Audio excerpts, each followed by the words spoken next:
நான் இப்ப சொல்ல போற சினாரியோவை நீங்க உங்க லைஃப்ல ஒரு தடவையாவது மீட் பண்ணிருந்தீங்கன்னா இந்த வீடியோவை முழுசா பாருங்க. Welcome to behind books and நான் உங்க மகேஷ்குமார். நீங்க பாத்துக்கிட்டு இருக்கிற இந்த series random content from the random books episode 49. நீங்க என்னைக்காவது ஸ்கூலுக்கோ காலேஜுக்கோ இல்ல ஆஃபீஸ்க்கோ லேட்டா கிளம்புனீங்கன்னா இதை நோட் பண்ணிருப்பீங்க.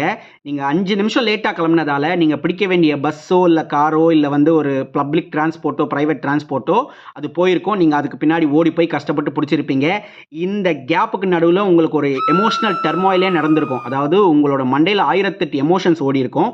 And at the same time நீங்கள் ஒரு ப்ரைவேட் வெஹிக்கிள் கையில் வச்சிருக்கீங்க அப்படின்னா ரொம்ப வேகமாக போவீங்க. அதனால் வேறு சில பிரச்சனைகள் வரும். லாஜிக்கலாக நீங்கள் ஒரு 5 நிமிஷம் தான் டிலேடாக போயிருக்கீங்க, ஆனால் அது உங்களுக்கு ஏற்படுத்தின எஃபெக்ட் ரொம்ப பெருசு.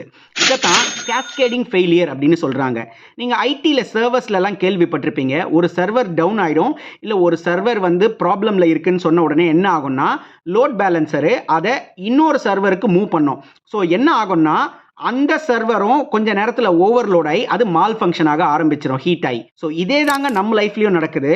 நீங்கள் ஒரு 5 நிமிஷம் கரெக்டாக டிலே பண்ணதால என்ன ஆச்சு, உங்களுடைய என்டையர் டேவே அங்கே ஸ்பாயில் ஆகுது. உங்களோட எமோஷனல் வெல்பீயிங் அங்கே டிஸ்டர்ப் ஆகுது.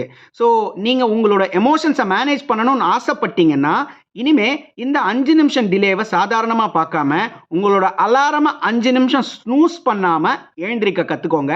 அது உங்களோட லைஃப்பில் ஒரு பெரிய மாற்றத்தையே ஏற்படுத்தும். Thank you so much.